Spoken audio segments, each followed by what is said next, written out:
Welcome to Speak of the Devils, the premier podcast for Sun Devil football. I'm Brad Denny with 3TV. And I'm Joe Healy with DevilsDigest.com. Joe, it was a weird and wild opener.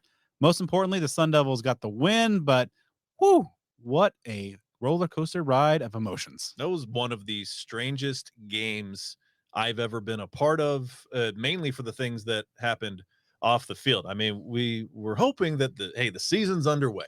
Let's ride, let's roll. Chaos of the offseason, that whole thing's over. Even the chaos of the week leading up to the first game, the whole postseason ban, all that stuff, figured, hey, the game is here. The season's here. We can just focus, move forward. Then Mother Nature entered the chat. A storm brewed right around halftime that kept this game sidelined for about 2.5 hours, as I'm sure y'all know by now. Whittled the fan base in attendance down to the realest of the real. And I do not fall under that category. I must admit, I'll call myself out. You had a few in attendance to see the remainder of the game that tipped into Friday. Just a weird deal. And we're here after 1 week, and we still don't know a ton about this team because, yes, the Devils got the win, and that matters. But there are still a lot of things that weren't really able to be uncovered in week one because you had that whole weird deal pop up.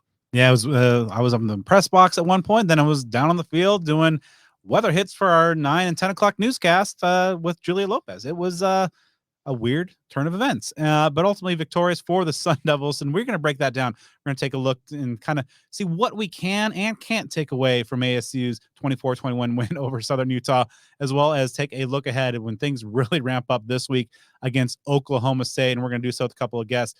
Jeff Johnson of OStateIllustrated.com on the Rivals Network can give us an inside look at the Cowboys, as well as ASU running back, and I guess we can say now fullback, DeCarlos Brooks, Valley native.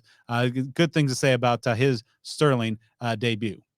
And before we jump into it, as we know, Sun Devil football, the 2023 season's in full gear. And if you are jonesing for a new vehicle, like you're jonesing for the Devils to get a win this weekend, your first and only call needs to be to Jones Auto Group. They have been servicing the state of Arizona and the Sun Devil community for more than 50 years with multiple locations across the state. They are as strong as it gets when it comes to their support of Sun Devil athletics and the ASU community. You already know by now. We talk about it all the time. Jones Auto Group has been involved deeply in the NIL game since that whole thing came into play. They have 4 representatives of the Sun Devil football team that are driving rides courtesy Jones Auto Group. So it's good to know that these sort of businesses in this community are getting involved. And hopefully that means something to you because your support of a business like Jones Auto Group is what allows them to be involved in this NIL landscape and the strategy that ASU has. And if you're looking to be strategic with your next vehicle, get with Jones Auto Group. You can possibly save money on the tax dollars that you'd otherwise spend. That adds up with the vehicle. Get with our guy, Parker Jones. If you're even kicking the tires on looking into a new vehicle, give him a holler on his cell phone. Give him a text. He's giving us his number to give to you, 602-881-8998. Again, 602-881-8998. That's for Parker Jones, owner and GM. And best of all, a great dude and a third-generation Sun Devil, a diehard ASU supporter just like you. So check them out online at jonesautocenters.com. Jones Auto Group, Arizona's best since 1970. All right, Joe, before we dive into our review and breakdown of ASU's weird and wild victory on the opener, some news items to pass along. One that's immensely disappointing, even though if it was very, very expected. ASU safety Xavier Alford, his appeal to the NCAA to play this season as a 2-time transfer. Now, similar to Jake Smith, a 2-time transfer that did not yet have his degree. He had to petition to play this year. Jake Smith was denied. So was Alford.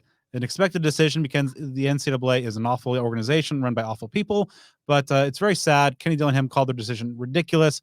Alford's a good kid who deserves to play, and it's just really kind of a shame that ASU will not have his services because he's looked really, really good in spring camp, fall camp. He was in line to start and be a real difference maker, but that debut is now going to have to wait another full year. NCAA, bunch of morons. I mean, we could go on for ages about how ridiculous this is, why you are preventing student athletes from being student athletes for just these absolutely bogus reasons. Again, there are much bigger fish to fry by the NCAA than preventing people who have had some hardships, some physical issues, and who have just relocated from playing the sport that they love. It's absolutely foolish.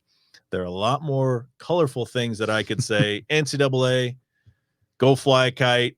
You stink. That is like the G-rated version of what I'm saying inside my head. Start a Patreon just for the unfiltered episodes. Yeah. NCAA, I don't like you.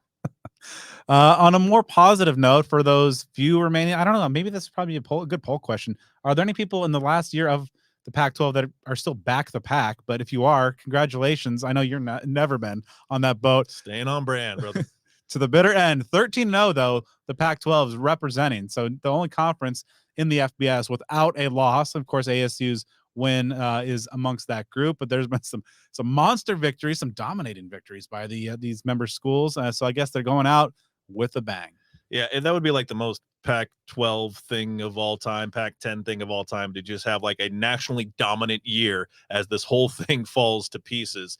But what that proves to Sun Devil fans is there are no gimmies on this schedule. Even some teams from other places within this conference that might have looked like some moderately easy wins, not so much. And that's not just for the Pac-12.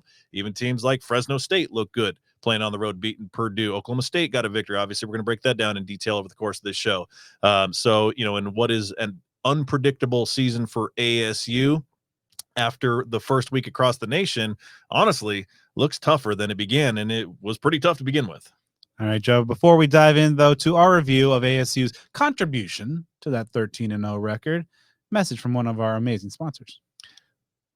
The first week of football looked good for the Pac-12, but you know what always looks even better? That is some grub from Burrito Express, which, of course, is a family-owned business that began in 1995. The combination of authentic recipes, competitive prices, and a comfortable atmosphere, that all makes dining with Burrito Express a unique experience. You have seen their passion on Twitter. You've seen how incredibly active they are in supporting Sun Devil student athletes with a multitude of NIL deals. That's kind of a theme with some of our sponsors. You love to see that. It is safe to say, if you're a part of the Sun Devil family, if you're looking at us, if you're listening to us, then you dang sure are. Burrito Express is a business well worth your support. And by the way, we talk about it every time. The food, it's can't miss stuff. You could throw a dart at the menu. I don't suggest that you do. My guy, my guy Angel over there might get a little mad at you, but if you metaphorically throw a dart, you'll land on something that's going to be killer. That's for sure. Burrito Express has 6 Valley locations, 2 in Gilbert, 1 in Mesa, 1 in Chandler, 1 in Scottsdale, and the Tempe location at the area near Rural and University, just about a half mile from Sun Devil Stadium. They're open from 7 a.m. to 3 p.m. Monday through Friday, while some locations are open as early as 6 a.m. during the week. And they're open 8 to 3 on Saturdays and Sundays. You can order online at theburritoexpress.com for pickup or delivery. If you're headed to the tailgates early on Saturday for the ball game for the Devils, you can sneak in right before the buzzer and get some grub there as well. Be sure to give them a follow on Twitter and Instagram at BurritoEXP and on TikTok at Burrito Express AZ. When our guy Caleb from Devil's Digest actually had his first Burrito Express experience today. Rave reviews. There you go. Smart kid. All right, Joe. So Thursday was weird. We discussed that. It was not your typical opener. It seemed like it might be in the first half. ASU jumped out to a 21-7 lead. Mother Nature had other ideas. The lightning came in, the dust. Before the lightning came, though, it was pretty like picturesque and nice setting of that fade touchdown to Troy O'Meary in kind of the early stages of the Haboo. But a 2-hour, 36-minute rain or a lightning delay kind of really just threw everything off. The restart came at about a little after 11:30. The game finally wrapped up after 1 p.m. So a weird night. ASU got the win, but I don't think anybody should or really does feel great about it. You got the win, but I do think that some fans that have, it is ASU fandom. The hot takes are always going to be there.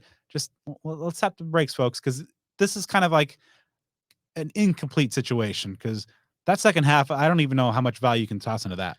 Again, one of, if not the weirdest game I've ever been a part of in any capacity in my life. I know it's super cliche to say it's a game of 2 halves. I know it's super cliche to blame things on the weather. I know that there are things that are, to me, facts that some may misconstrue as excuses, but if you do separate it as a game of two halves, at the end of that first half, before the weather hit, ASU was building some momentum. They looked pretty good. Some of the rust was coming off. You're seeing some deep plays. They're being aggressive.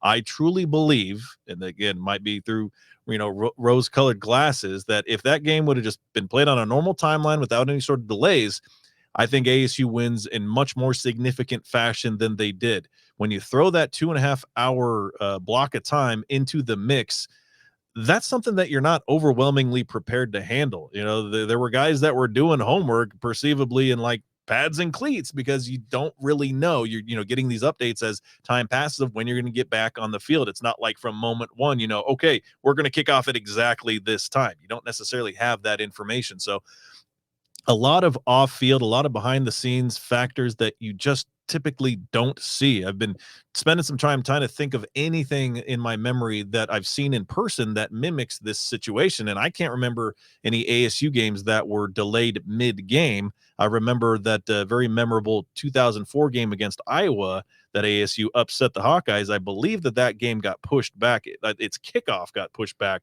a fairly considerable amount, not 2.5 hours, but pushed back a little bit. But that's a kickoff, so that when you start the game, you're moving forward in a fluid fashion. To have a game interrupted like this, just so weird. So yes, there were some good things. There certainly were some bad things.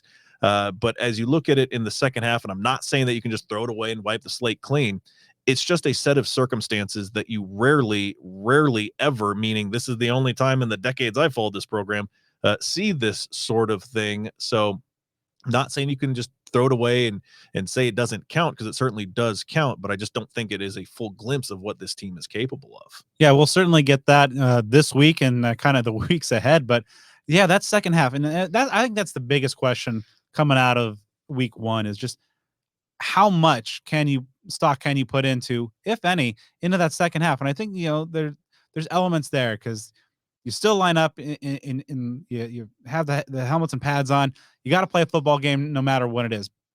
That being said, football is such a very regimented sport, and things are so kind of strict and scheduled out, that having such a huge delay, and you're playing a game at midnight local time, and well into the next day, things are going to get a little weird. And you saw a tale of two teams, not just a tale of two halves. You had ASU kind of with a lot of new players, a lot a brand new offense, a brand new defense. The first time this is going up against live opponents, and start off perhaps a little bit slow, but by the end of that first half, I thought things were rolling both ways, and they had that nice 21-7 lead. Then, of course, that you have that huge disruptive delay, and then the offense is kind of grinds to a halt. Some very uncharacteristic penalties. You have one targeting penalty against Clayton Smith in the first half, and then in the second half, you have 8 for nearly 100 yards, including one that I believe called back a touchdown. So a lot of weird, just kind of clear definitions there, but I just don't know how much. And I week one is always kind of a crapshoot, especially when you're playing an FCS team, and the week 1 to week 2 jump is something that coaches always kind of look for, but it's just really, really weird and kind of unprecedented. And so it's kind of like, what kind of grade you want to put in there, or how much stock you want to throw in there. I just don't know, but it seems like a lot of fans are pretty comfortable. I saw some fans calling for some coaches to be fired and all this stuff. Like, the ball's back. Yeah. Everybody wants coaches fired because you're not winning by 1,000 points and winning a national championship in one game. Yeah, just a weird set of circumstances. The first half got to the point where it was fun. It was flowing around. Things were trending in a positive direction. And then you get in the second half after that delay, and they just have to hunker down, and you're getting in like game management, weather management, get out of Dodge with a win mode. You talked about, it's a lot of new players. Obviously, ASU has on its roster. Fans were out there to see a lot of guys, but no one as much as they were out to see true freshman starting quarterback Jaden Rashada playing on his birthday. I thought that was like, they should have talked about that prior to I'd like a couple hours before kickoff. I see happy birthday, Jaden. I'm like, dude, that's how I think everybody found out. This could have been a thing that people were talking about. Happy 20th, Jaden. 20th. That too. Yeah. Interesting. Anyhow, 18 out of 31 on passing, 236 yards, 2 touchdowns, no turnovers. That's an important part. Took 1 sack, not much on the ground, 2 net yards on just 3 carries. Obviously didn't have any, just the 1 sack to negate some rushing yardage. We saw a few deep passes that were things of beauty and a big part of why he won this job. We saw some others where he's a freshman, some areas of opportunity to improve. All in all, though, if I'm asked to give like a letter grade for the game, it's like an incomplete because it's just so Absolutely. weird. But certainly give Jaden Rashada more than a passing score for his Sun Devil debut. Yeah, you saw the physical tools and the talent that was kind of on display, and just taking those shots deep. The 4th and 8 touchdown to Xavier Guillory, that 47-yarder. Kind of got things going on and got the folks into it on that 33-yard connection to Melquan Stovall on the opening drive, and had another 43-yarder. That was kind of more of a run after the catch from Jalen Conyers, but it's still a guy who'd like to air it out. Wet ball in the second half as the rain kind of came down after that delay. And both Kenny and Jaden talked about the lack of rhythm in that second half. Kenny kind of put the onus on his own shoulders and just trying to call a better game and make sure that his quarterback is feeling more into a rhythm. But I thought it was overall pretty good because Jaden started off 12 of 16 in that first half, had that big connection. I think, that shows a lot of confidence that your head coach is calling you.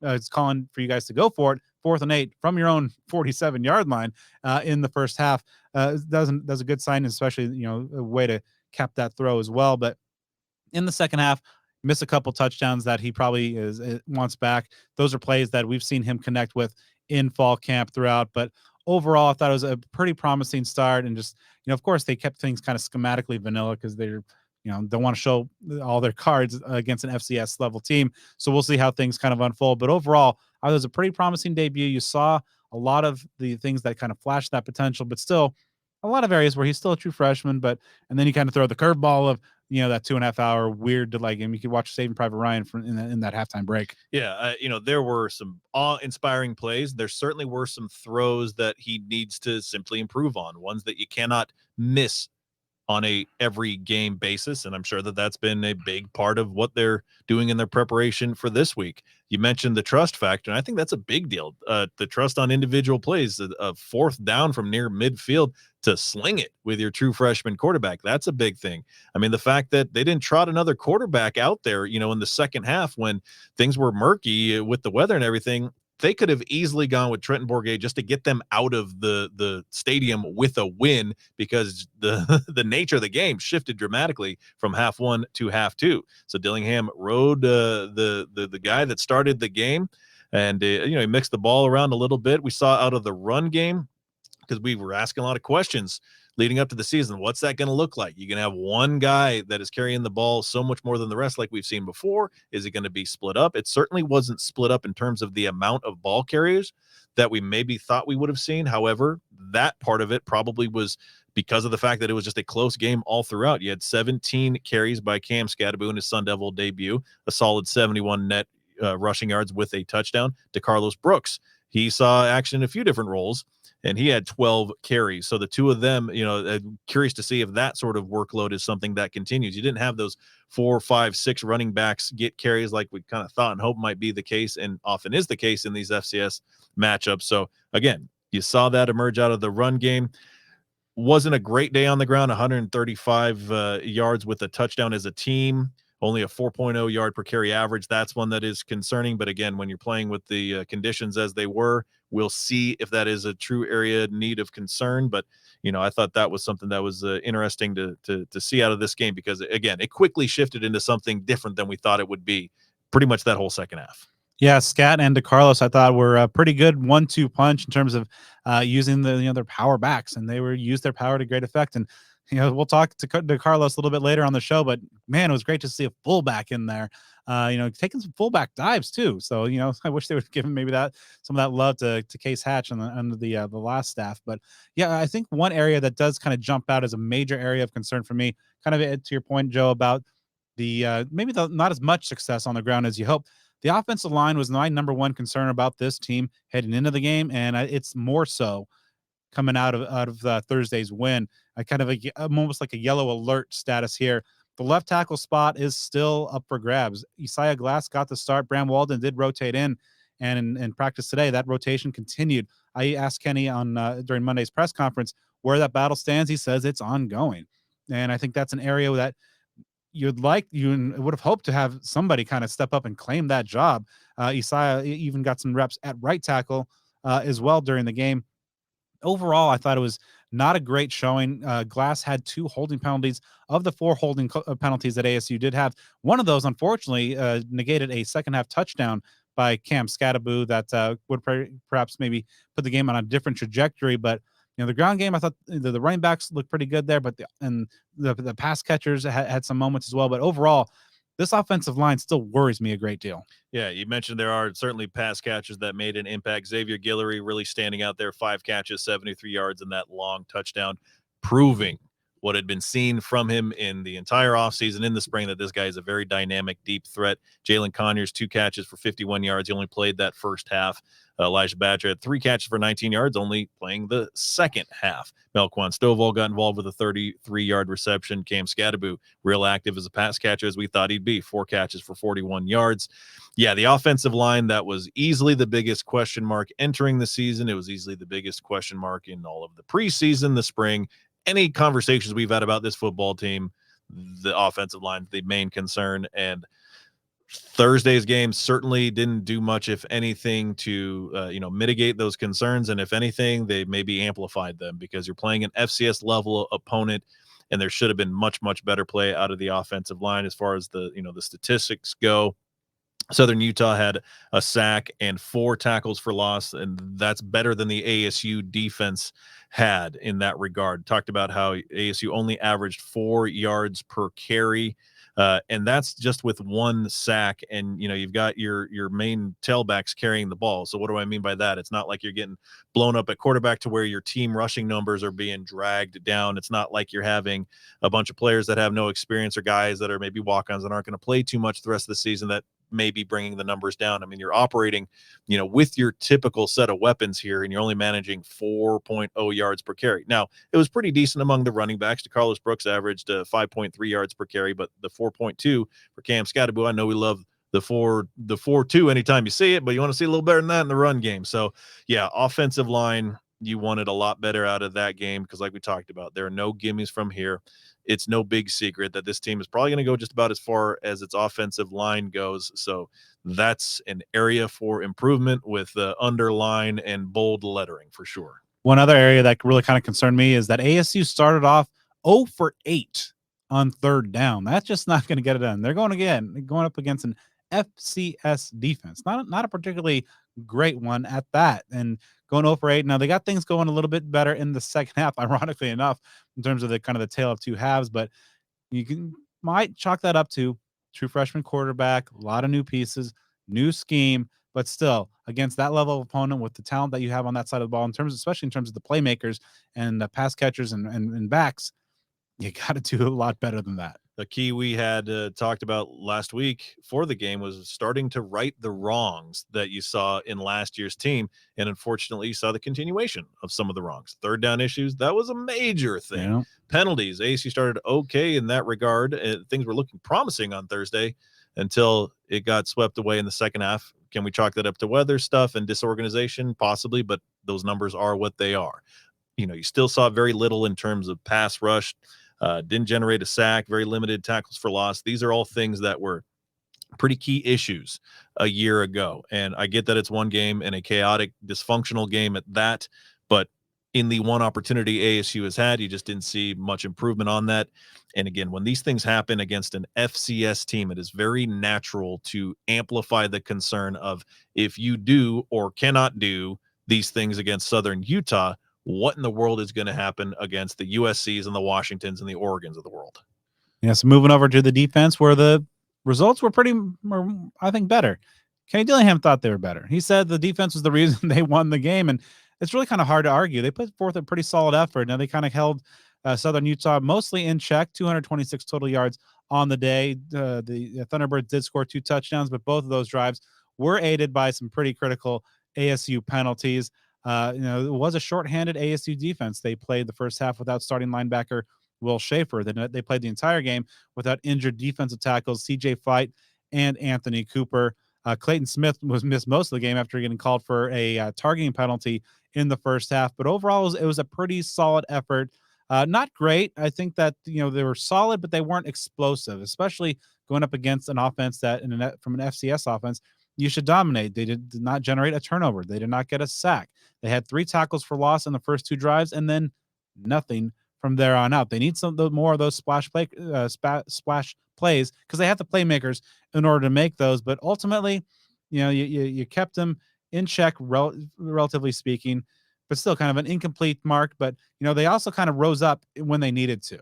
When ASU was kind of teetering on that brink, holding on to a late lead, and the Thunderbirds got the ball back late in the fourth quarter with a chance to tie or even take the lead on the road, but the defense was able to get a big time stop. And one of the things that Kenny Dillingham lauded after the game is Jordan Clark, one of those senior leaders on that leadership council, as he was jogging off the field after that big stop, just turned to the offense and said, "We got y'all." Kind of good sign of a leader, but you just want to see more from them in terms of those kind of like game breaking, game swinging type of plays. But overall, when you hold the team to 226 yards, not bad. Yeah, the statistics offensively for Southern Utah, fairly pedestrian. We talked about last week, Justin Miller, the quarterback, a very seasoned veteran with some pretty impressive numbers in his time there. 8 of 17. So anytime a quarterback's under 50% completions, that's a good thing. 123 yards. He had a touchdown, but again, no interceptions thrown or forced by ASU. No sacks suffered by Southern Utah, none generated by ASU. In the run game, ASU pretty dang respectable. Only 87 net yards allowed on 31 carries. That's 2.8 yards per carry.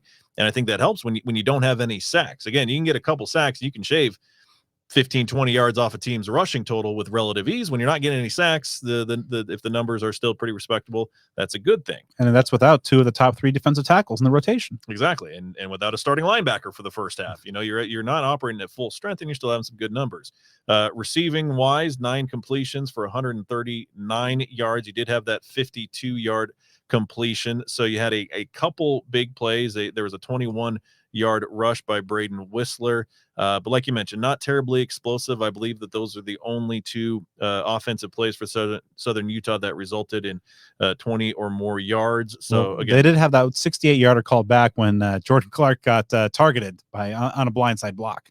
There you go. Hey, if it gets called back, it doesn't happen. It's not on the books. So there you go. But so the numbers, those look all right to you. But like I said, you'd like to see ASU's defense feast a little bit more when it comes to TFL, sacks, turnovers, that sort of thing. So we'll see how that dials up, because ASU has to be able to be better in those areas than they were a year ago. I get it. ASU's not going to the postseason this year, but to accomplish any goals, just like we talked about on offense with the offensive line, the defense needs to attack and generate some pressure and turnovers.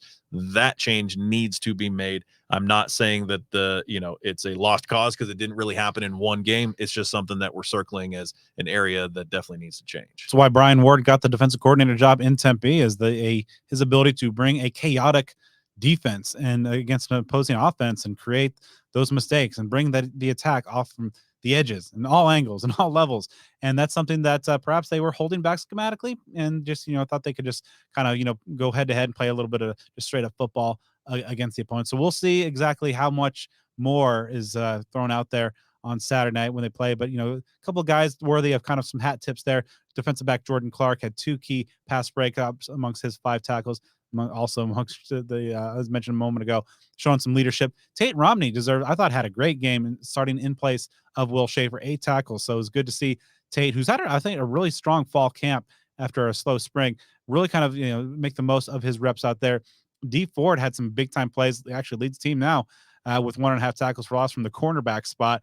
Did get Juke kind of out of his shoes a little bit on that 68-yarder that got called back. BJ Green, I thought, was really good. Didn't necessarily get a TFL or a sack that we've seen him make constantly throughout the spring and fall camps, but looks like he's generating some pressure. So hopefully he'll take that next step and start getting that out there. But overall, pretty solid effort on the defensive side throughout from start to finish.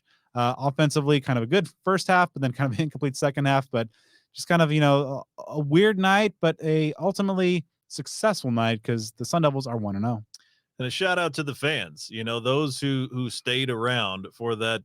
Some stayed for the entire game, or stayed up to watch. Again, if you're on like the East Coast and maybe you're used to going to bed at 2 a.m. or something like that on an ASU game day and pushed it to almost sunrise wherever you are. Shout out to you all. It just kind of had that vibe, like that was taking us back in time a few years to the COVID season where games were played with no one in the stands. Like that is just kind of that familiar feel that we're happy to be distancing ourselves from after these last few years. That kind of came back in a weird way in that game. Again, just a really, really odd situation to see the weather turn like that for the stadium. Everybody's just like, what do we do? Do we leave? Are they going to call the game? Are they going to keep playing this? What do we do? So that was an odd thing that I doubt we'll see anytime soon. Just the data, the statistics, would say it's a bit of an anomaly, but at least they might have some sort of game plan in place of like, hey, if all chaos breaks loose, let's do these things a little differently. I'm kind of generally curious. I don't know if anybody's talked about, like, does this affect like ASU's operational plans from, the support staff who run that sort of thing? It's like, okay, that was weird. We need to have like a contingency plan, like an emergency plan if the wheels fall off like that. Just curious if that affects any of the structure of how ASU operates. One cool thing to see on last Thursday night was a lot of fans around the concourse that I was kind of making my way around during the delay wearing home field apparel. And a lot of the ASU stuff and the gear out there was on display. A lot of the Stomp the Bus Sparky t-shirts were there. A lot of and some really cool stuff. Now, of course, they're a proud partner of the show. The Good brand, as we like to call them, with a officially licensed, extremely comfortable licensed collegiate apparel. A lot of vintage looks, not just for ASU, because obviously we got some fans of other schools and alums of other schools in our lives. They have over 150 schools in their collection right now. And the cool thing is that our listeners get a 15% off a first purchase. So head over to homefieldapparel.com and enter code SOTD23 at checkout for 15% off your first purchase. And I mentioned they have a great ASU collection, 24 awesome pieces, 150 different schools as part there. They just released, if you have an Indianapolis Colts fan in your life, they are, of course, based in Indianapolis. Some really cool new vintage pieces there as well. So a lot of cool stuff at homefieldapparel.com. Offer code SOTD23 gets you 15% off your first purchase. Before we check in with one of the key players from Thursday's victory for ASU, huge shout out to our wonderful friends at the Spaghetti Shack, which, of course, by now is not just owned and operated by a Sun Devil alum, but a former Sparky the Sun Devil. They've got 3 locations, 1 up in the cool temperatures of Pine Top and 2 in Tempe, including a brand new ASU location just 1 mile from Sun Devil Stadium that's open from 11 a.m. to 10 p.m. Sunday through Thursday and 11 to midnight on Fridays and Saturdays. Go ahead and get your fill of spaghetti, meatball sandwiches, and more. When it's Monday, that means it's buy one meatball, get another meatball free all day long. Tuesdays, they've got their famous spaghetti tacos. So you got to get in there every day of the week because things are always special at Spaghetti Shack. Catering is also available. And like all our sponsors, the Spaghetti Shack is deeply involved in giving back to the Sun Devil community and the Tempe community as a whole. So next time you are looking for some grub, support a Sun Devil small business owned and operated by die-hard Sun Devils. That new location is at 922 East Apache Boulevard in Tempe. That's 922 East Apache Boulevard. You can find them on Instagram, TikTok, and Facebook at The Spaghetti Shack and on Twitter at Spaghetti_Shack. Check out their menu, hours, locations, and more online at thespaghettishack.com. The Spaghetti Shack, takeout for the pasta-loving people. Loving to see the fullback position back in the Sun Devil offense. How did that exactly come about? Honestly, that was like something that we game planned like during the week and stuff like that. Originally it was supposed to be somebody different. It was supposed to be like a bigger body, but we also wanted to do like a running formation to be like, hey, let's do a fullback dive. But there's some people, I can't say names, that we couldn't put in because we didn't know how they handled with the rock. So there was like just put another running back in there, and then they just put me in. So that's how really that whole thing transpired. What was it like just getting some fullback reps, picking up, moving the chains a little bit and taking those fullback dives? Oh yeah, it was different. I've never been like a fullback in like 3-point position. So usually I'm the one behind, but it's like, I do what I gotta do for the team. So and I was getting yards with it too. So I'm not even tripping like that. Overall, a pretty productive night for you, and kind of a weird night overall in the game. But just when you look back at your performance, what are kind of the things that kind of jump out? I feel like I did like a steady performance. I can always improve and get better like every week and every day. But I feel like I went in there, did my job as a second back. I just keep stacking days so maybe I get a better position. More carries, more catches, more targets down the field. What was that? Just that 2.5 hour break like? How much of a disruption in kind of the rhythm? It seemed like at the end of the first half, the offense is kind of finally finding its footing a little bit, but then kind of that weird break in between. You learn a lot about. I learned a lot about just our offense and just like our team, because like that's like a huge distraction. We were in rhythm. I honestly feel like if we didn't have that delay, like we would have like steamrolled them, because we had so much momentum and so much energy going into it, stuff like that, and that kind of just flattened everything out. In the locker room, like some people were doing, like they said, some people were doing homework, some people were, just chilling and like they had in their head. Some people were like, oh, we even gotta play, like are they gonna cancel it or what? So just going through that adversity, that was really good for the team overall, and it showed me a lot. How'd you spend that time? I was really just like talking to people, like doing what I could just to be engaged and stuff like that. Eating as much as I can too. I was like popping Skittles just like just to stay awake too, because it was starting to get late. I was like, man, this is like about 3 hours, pushing 3 hours. So yeah. It's crazy, yeah. Is the Skittles inspired by Marshawn Lynch? I would say that he's inspired by Marshawn Lynch. I was thinking about Marshawn when I was in. I'm not gonna lie. So he's a goat with that. So I ain't gonna care. What was your impressions of Jaden? His first career start at the college level. I think he did good, especially he's a 18-year-old kid. Well, 19. It was his birthday, so I'm really excited for him and his future, stuff like that. He's got to be a great quarterback here at ASU, and I think the future is really bright for him. Facing a pretty interesting Oklahoma State defense, what are some things that kind of jumped out early in your film study? I would just say the monster free safety that they have is a little bit different than most defenses. He'll come down and crash on run support, and we game plan for stuff like that. So we're gonna have a bunch of plays called for that, and just the overall defensive whole. What are some of the things that you want to kind of elevate? They always say like kind of the biggest improvements in a team go from week 1 to week 2. What are some of the things that you think this team can, especially the offense, can make a big jump in week 2? I would definitely say the explosive plays, especially in the run game. I definitely feel like next game we're going to have a lot more explosive plays, like 20, 25, 30 plus runs, yard runs, stuff like that. I think that's the biggest thing we can improve in. I can improve on is like breaking those runs, so like we're not in unfortunate circumstances when it comes to field position. Any chance we might see some more fullback action from you? You might see that too. You might see a whole bunch of things, so you never know this week. So yeah. We're excited to catch up with a very good friend of ours that we haven't talked to in quite a while. And anytime you're with friends, you should take them down to Cactus Sports. 514 South Mill Avenue in Tempe to get the best of the best Sun Devil gear. You can put together the perfect Sun Devil fit from head to toe in one stop with us, the best ASU merchandise around at Cactus Sports. At Cactus Sports, they are as passionate about making you look your Sun Devil best as they are about supporting the maroon and gold on game day. So if you can't make it to the Mill Avenue location, start putting together your ultimate Sun Devil gear wish list online at cactussports.com. Go ahead and stock up. They offer free domestic ground shipping on orders over $75. There is a lot to take in. If you're heading to that game this Saturday or any week this season, get down to Cactus Sports so that you can be properly geared up for the 2023 season. You can follow them on Twitter, Instagram, and Facebook at Cactus Sports AZ. Cactus Sports, ASU alumni owned since 1992. Think local, buy local, be local. Joining us now for the first time in the 2023 season, a beloved member of the Sun Devil community.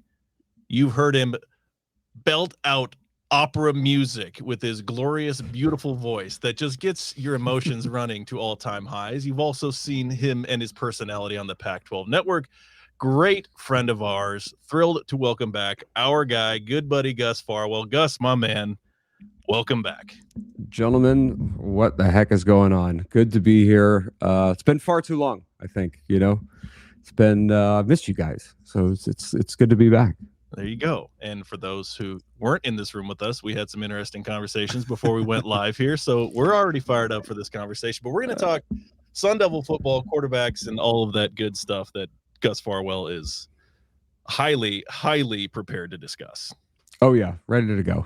All right, man. So as a quarterback yourself, what do you think it was that caused Kenny Dillingham? I know that he's given the reasons that he has. What was he looking at? Why did he choose Jaden Rashada as QB1? Why did he opt for the true freshman over a few other experienced options? It's an interesting one. I've been following this kind of whole battle. I've been listening to you guys and your guys' opinions about it all and everything else, and sort of everybody else's, and they all seem to kind of match up that it wasn't necessarily going that way. And so the fact that it has is surprising, but at the same time, I'm surprised. I'm not surprised that it's happened. I'm surprised that it's happened this quickly. For me, I think it just came down to the fact that there was a moment in Camp Tonazona that I saw on tape, and and I know that the offense had been struggling, and I'd love to talk about the defense as well too, by the way, because I think they're great. But the defense was kind of having their way with the offense. The offense was struggling, and then I think he threw like a deep post route, Rashada, and just beautiful ball, right? Like the type of ball that you just want to see in slow motion, and he just drops it. The cornerback's right on the guy's shoulder, and just drops it right over the shoulder into the breadbasket touchdown. But then that gets called back, and there was a penalty on the play. And I'm pretty sure they just flipped the field and ran it the exact same play to the other side, and he did it again. And that, for me, was the moment like alarm bells started going off. And I was like, wow, okay, it's one thing to do it. And not only that, you have to, when you're in the quarterback battle, there's so much pressure on like every play, because you have limited reps. I think he was, I hate to use the word fortunate, because obviously, it's sad that Drew Pine had his hamstring issue, but it was fortunate for Jaden Rashada for sure. And all of a sudden, you're going from having a third of the reps to half the reps, and I think that helped him out a lot. But I think it's his ability to stretch the field and throw those deep balls. I mean, we saw it 4th and 8 with like 6 minutes to go from the 50-yard line in the second quarter, and then he just pops one and throws a deep ball for a touchdown. And so I think it's that ability which sets him apart. Now, whatever things kind of come along with the youth, I think Kenny's willing to sort of take on those issues. And look, you're going to have to learn at some point, right? We all do. You just put me in, coach, kind of thing, and that's what can, we all have to do that at some point. So for him to just kind of do it now and do that first game against Southern Utah, and I thought Southern Utah actually played pretty well. Definitely improvement over the years past and stuff. So and it was definitely a game of two halves, which I'm sure we'll get into. But yeah, for me, I think that Kenny knows that he has that ability to stretch the field, but not only vertically, but width-wise as well. He's just got that extra arm talent. And, there's going to be bumps and bruises along the way, but I think that it's the upside cancels that out. So to add to the credentials of the introduction, and I feel a sense of duty and not obligation, but pride with these introductions, because my man Gus asked me in what was a incredibly kind-hearted and amazing gesture to be the introduction to his performance at Gamage Auditorium. That's right. Amazing. So I know that I got to try to outdo myself a little bit here and there. We assume that all of our listeners and now viewers know, of course, that Gus was a quarterback on ASU's 1996 team that won the Pac-10 championship, went on to the Rose Bowl, played with a lot of incredible players. One player that you played with was a guy by the name of Harlan Rashada, of course, Jaden's father. So from your perspective, what is it like not just to have a Sun Devil legacy starting at quarterback for ASU, but the son of a guy that you played with? It's so cool. I mean, like there's text threads going around with all the players and just going man, hey, congratulations, everything else. We're all super excited for him and for Jaden. And, you couple that with the fact that we have our first ever alumnus coach in the modern era, right, as well. And so you've got Vince Amy, the defensive line coach, who's like a brother to me. I don't think that I'm more fond of, anyone than Vince. Vince is the best. And so having all of those connections for the alumni, I think is really, really cool, and just couldn't be more happy for the Rashada family. And Jaden is obviously very, very talented player. And I think ASU's lucky to have him for sure. He's lucky, but I know he'll tell you that he's lucky to have ASU. So to have that legacy and have that connection back to the fact that there's like 2 connections now really in the 96 team is pretty cool. And I think it's only going to help the program moving forward. So you talked about that alum coach in Kenny Dillingham. He has quickly, at a few different coaching stops, built up a reputation as like a quarterback whisperer. And you look at what he did for Bo Nix. You look at some of the foundation help with Jordan Travis. And these are 2 guys that are, after 1 week, up there in the Heisman type of conversation. I mean, I know there's a lot of big statements being made, but they are right there.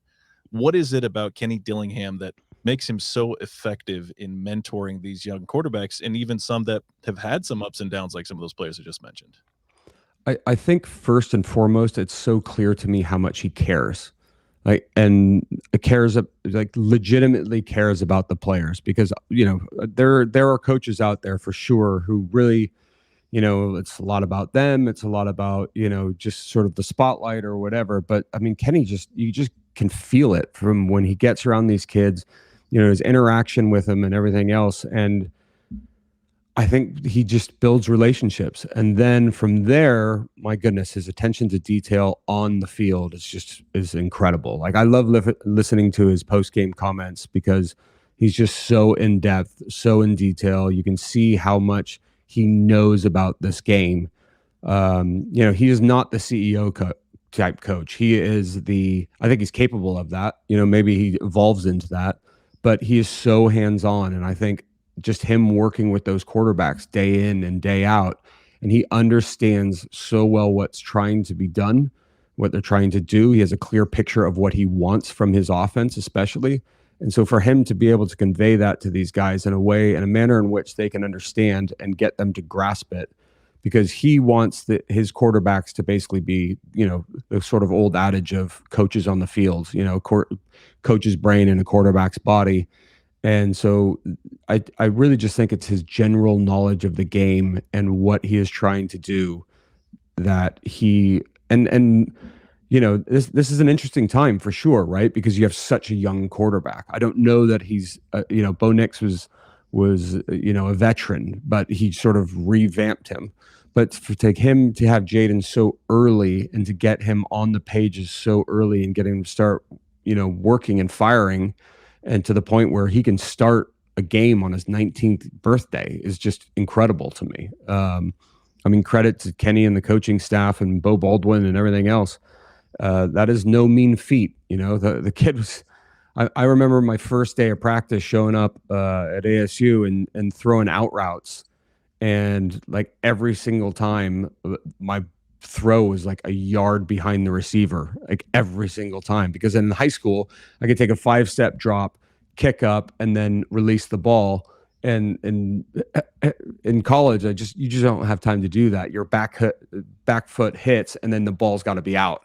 And I just kept going, sorry. And these poor guys are running their tails off, right? They're running these 12-yard out routes. I'm sorry, and they're looking at me like, who is this kid? So it's an adjustment, man, the speed and everything else. So for him to be able to do that, it's a credit to both Jaden and the coaching staff. So one Sun Devil quarterback breaking down another. When you look at the film, when you look at the game and everything that you saw from Jaden Rashada on the field, what were some of the things that kind of jumped out to you and were most impressive about what you saw? I liked his poise. I thought that, for being such a young guy, the second half was definitely, I think, frustrating for not only him, but the entire offense. It just seemed to be, it was definitely a game where it was the tale of the two halves. I'd say the first half, he was pretty much flawless, right? Just had the 2 touchdown passes and really, really played well, I thought. And the key is, for any young quarterback, right, is don't make the mistake. Don't make the big mistake. And for him not even really look even close to throwing a pick. I think he did struggle in the second half. There were a couple of times where, his feet were probably a little too quick. All of a sudden you've got that game pressure of like a 3rd and 4 or something like that. And feel like you got to get the ball out and you just don't take that I don't know if it's really a pause, but just a calmness about having confidence in your own ability to get that ball to the player in time. So but I mean, it was impressive for sure. The second half, I think there were a couple of throws that got away from them. I think that were probably pretty actually uncharacteristic, where they just kind of sailed on them. But it was, things were wet. Field's wet. They're not really used to playing in rain much, obviously. So there's just little things, but I think it was great that he was able to execute and avoid the big mistakes. Both Jaden and Kenny Dillingham talked about it, kind of that lack of rhythm being the primary factor for those second half struggles, for those uncharacteristic mistakes. Yeah, how much can a long delay kind of interrupt that flow and the rhythm of a quarterback? Look, I can't imagine. I think I've never had a delay like that, so I can't even really speak to it. All I can say is that you definitely have a rhythm. They kept using that word, right? Rhythm. And what that goes to everything. That goes in your pregame prep, what halftime is normal like. I mean, all this is new for Jaden anyway, right? So, but then you couple that with all of a sudden this 2.5 hour delay where you're sitting in your uniform. You don't, your cleats are on. Do you take your cleats off? Do you not? Do you take your shoulder pads off? How long is this going to go on? Do you eat? I mean, even just eating something can just sort of change things for you, because everything is so regimented. Like when you eat before the game, we all go to the same restaurant and things like that. All these things are like planned down to the minute. So like Jake and I, for instance, before the games, we used to have our own little sort of pregame routine where we would go out well before the actual warm-ups and we would just toss the ball around. And then we had this strange little thing. I don't even know how it started, but it became this when we did the exact same thing every time, where we do these kind of like weird throws. Like we'd be rolling out and I'd start running down the field and then he would throw it and then he would do the opposite. And so we just had this thing. And I remember there was a throw that he made in the U of A game that year. And I remember after the game, he's just like, man, he goes, I made that throw because it reminded me of our warm up. And so for Jaden to be in a position where I think he only had like a few minutes to warm up and throw again, and it's just tough. And like all of a sudden it's not just, making a few throws and then going out for like a second practice. It's game. And so I think it was really tough on him. I know that Coach Dillingham was basically saying, it shouldn't affect them and it's adversity and everything else, but I think it did affect them, whether it was supposed to or not. But they're little things. Who cares? At the end, it's a W, right? It's a weird game. It was a weird game. It's a weird game, you getting out of the parking lot at 4:30 a.m. and everything else to go along with it. But hey, W is a W. The Kenny era, 1-0, baby. Let's go. So what did you make of the game that was called by offensive coordinator Bo Baldwin, calling a game that is for a true freshman making his first collegiate start? And were there any kind of things that you might have done or approached differently? I was impressed. I don't know. First of all, let's start with the good stuff, right? Or maybe we do it the other way around. I thought they got maybe a little bit conservative in the second half. I know that they were kind of trying to clock manage, and sometimes it worked and sometimes it didn't. I thought especially the last drive when the defense just made a key stop and got them the ball back. That whole series where they ran off I think it was about 4.5 minutes of clock to just end the game. We used to call it kill the cat, where you're just running down the clock. You're not really trying to score, but you're just trying to get first downs and keep the clock going. I thought he did an amazing job of that. And again, credit to Jaden and the offensive line as well to be able to do that, because it's not an easy thing to do. In the first half, I thought they were aggressive. I liked the aggressive nature. I remember I was sitting in the touchdown room at the network, and we were like, wow, they're going for it on 4th and 8 from almost midfield. And then they popped that play, and we were all like, everyone was yelling like, whoa, like amazing. So, and then the clock management again at the end of the half to be able to go and basically score with just a few seconds left. And to have the goal, actually, what was there, 5 seconds left, I think, when they called that fade? Yeah. To give your freshman quarterback, like, we're going to go throw a fade with 5 seconds left rather than take the field goal. I mean, those are aggressive decisions. And, I think Kenny said, like, thankfully we did call that because it was the difference in the game. So, yeah, I thought they did a good job. And, there's one other thing that I suspect that they were holding back. I actually have a feeling that they might have other plays that they would normally call in maybe a bigger game against a tougher opponent. Like I think in the fourth quarter, we started to see shifts in the offense. I don't remember seeing that in the first half. And so I think they were starting to open the playbook up a little bit just to make sure that they got the W. But I'll definitely be looking forward to seeing things in the coming weeks. Now, the old adage is that teams make their biggest improvements and biggest jumps between week 1 and week 2. First off, why do you think that is? Just kind of in a general sense, but also looking at Jaden in the quarterback position, where do you think that we could see the kind of biggest jumps from that week 1 to week 2 now that he's got that first start out of the way? Yeah, I think the reason is because you finally have tape. It's just simple as that. You get to see, you get put in those situations, and as much as you try, every coaching staff, in the country tries to mimic game day situations, even in scrimmages and things, but you just can't. There's just no sort of replacement for just having those game day experiences, those snaps and everything else. So once you have that and you've got tape, and then, and they'll be looking at a lot of different things. Like you said, there's probably a lot to clean up.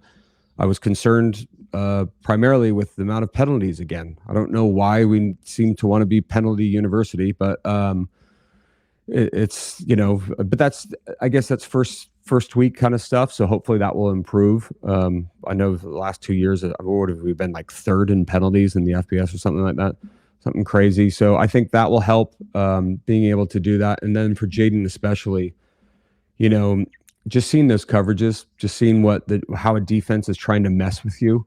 They're disguising things, knowing that he's a young quarterback. They'll come at him. They'll try to deceive him. I thought he did a good job handling it, and so he'll definitely want to see all of that tape. But then I think as well, you see what you miss. That's probably the most important thing as a quarterback, is you go back and you're like, because sometimes you have a feeling for it in the game, but then, when you see it on tape and it's just so like glaringly obvious, where there's, maybe a play where somebody's just running completely wide open and you're fixated on somebody else. And I think that's probably one place where he'll continue to improve. Is I think he was making quite a few pre-snap reads, which is good when it works. And then,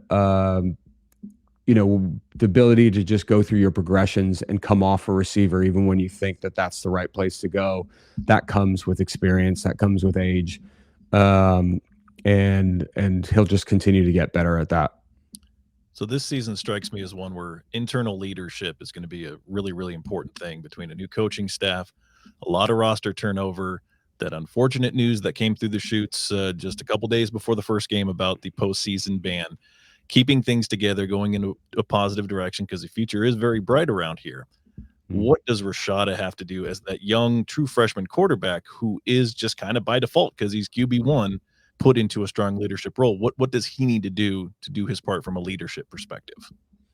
Yeah, it's an interesting one, right? I mean, to come in and just be so new and so, I mean, I don't want to use the word green, but you kind of are when you show up, and he's only been here for a couple of months, and you're even new to campus and classes and everything else. So I think it's challenging, but I think that there's a strong enough leadership group in and around this squad where he doesn't have to be that super vocal guy. I think he's a pretty naturally quiet guy anyway.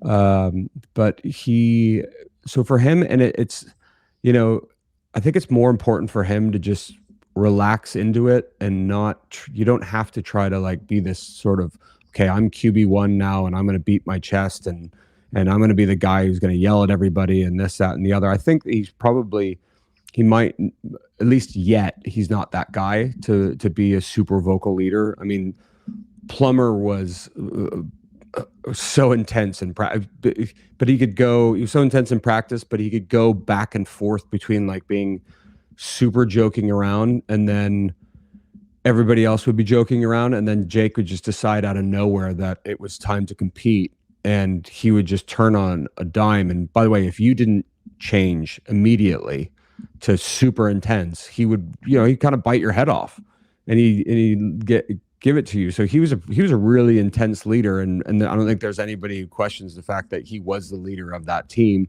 and he led by example in that intensity. And I think he can just focus on leading by example, showing up, working, being that guy who's in there, doing the film, doing the tape, putting in the hours, first guy to show up, last guy to leave kind of thing.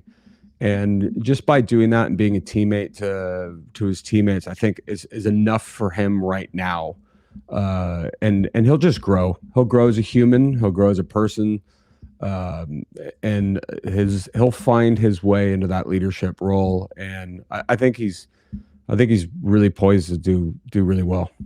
So now, though, Jaden Rashada is the starting quarterback now, and certainly may continue to be for the duration of the season.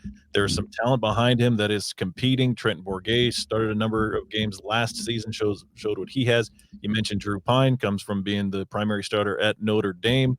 He's coming back from injury, and that timetable's still kind of to be determined. But what are some of the things that Jaden Rashada has to do in order to keep that starting position all year long, knowing that, especially when everybody's healthy, there are going to be a couple of very experienced quarterbacks that are nipping at his heels? I think he just needs to continue to execute and avoid the big mistakes. That's the key for me. Is just, I think that the coaching staff will have patience with him because they realize that his ceiling is so high, and he'll only continue to get better. I mean, as far as a starting block, that was a great starting block. Because a game could go a lot of different ways, right? And you can make mistakes. And so for him to not have made those mistakes early, and if he can just continue to do that, like, look, every quarterback's going to throw picks, right? Like, it's going to happen. And I think as a fan base, as a coaching staff, people need to continue to be patient with him.